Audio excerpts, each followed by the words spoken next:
cominciare da dove inizia la mia strada, il mio percorso di riflessione culturale, nasce da un episodio che è avvenuto 2 anni fa in un carcere dove interrogavo un trafficante di rifiuti. Io sono stata a Napoli, mi sono occupata, non so se voi avete conosciuto la giudice sì, come Corte di Giustizia sì, e la ringrazio anche per il suo ruolo fondamentale. L'esperienza dell'emergenza rifiuti in Campania, a Napoli, è stato un problema drammatico del nostro paese, dietro al quale c'è un problema di criminalità organizzata, camorra, ma c'è un problema culturale, c'è un problema di incompetenza, c'è un problema di incapacità dell'amministrazione, c'è un'incapacità della politica di gestire fenomeni complessi. Questo io come magistrato mi sento di dire dopo un'esperienza così difficile.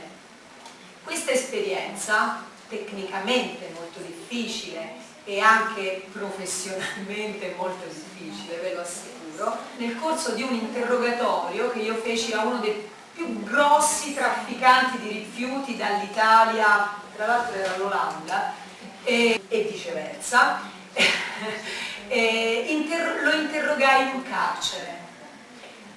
Io tenevo quell'uomo in carcere grazie a una indagine molto difficile che avevano fatto i carabinieri italiani in cooperazione internazionale.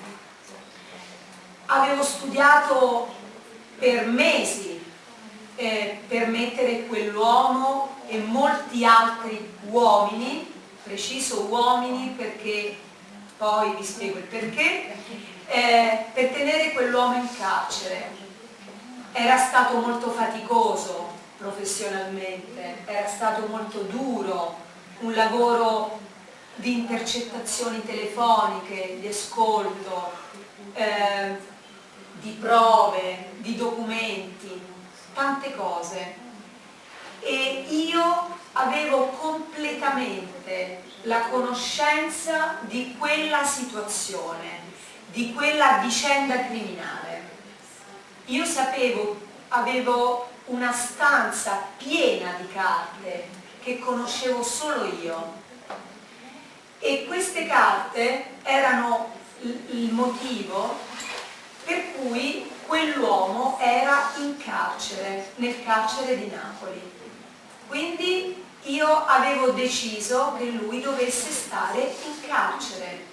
Io avevo il potere di tenerlo in carcere, che è il potere più grande, il potere più faticoso anche da vivere, sapendo che valore ha la libertà di ognuno di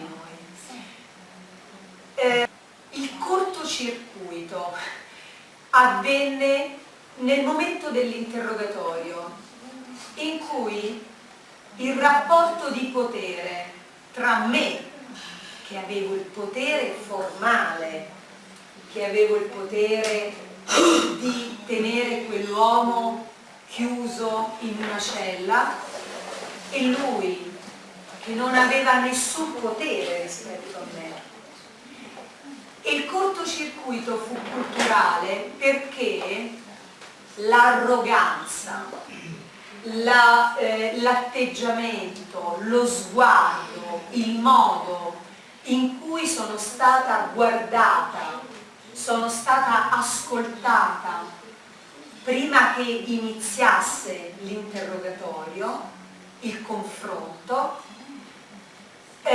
mi ha fatto abbassare gli occhi.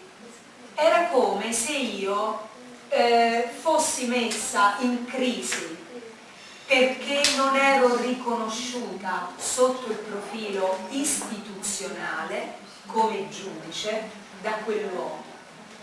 Ero io che avevo il potere ed ero io nello stesso tempo che sentivo di non averne perché?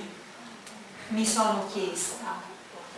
Nel libro io racconto come primo episodio questo, perché da lì è nata la mia riflessione, e l'ho descritto come un duello di sguardi, perché di un duello si è trattato, in cui non eravamo un giudice e un detenuto, eravamo all'inizio un uomo e una donna, e quell'uomo voleva far prevalere il suo essere uomo sul mio essere giudice.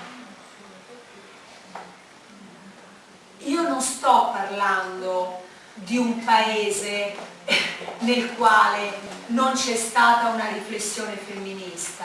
Io sto parlando dell'Italia, che è un paese in cui ci sono state donne che hanno lavorato, che hanno faticato, e uomini che hanno lavorato e che hanno faticato perché il nostro fosse un paese la cui Costituzione ci è invidiata da tutto il mondo. E questo in quel momento era come se non esistesse. Quando io l'ho sentito, forse solo una donna mi può capire, mentre cerco di spiegare cosa vuol dire lo sguardo intrusivo, lo sguardo che non riconosce, l'atteggiamento.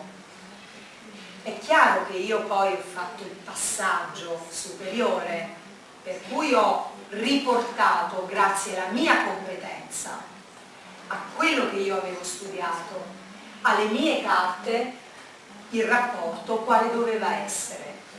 Ma il fatto che ci fosse stato questo iniziale cortocircuito, non ho pensato che fosse una questione da tenere da parte. L'ho voluta guardare in faccia quando sono uscita da quel carcere. Perché io mi sentivo così? Perché io ho dovuto fare la fatica nel giro di pochi secondi di riportare la mia condizione istituzionale. Io non ero riconosciuta perché donna. Questo è un dato.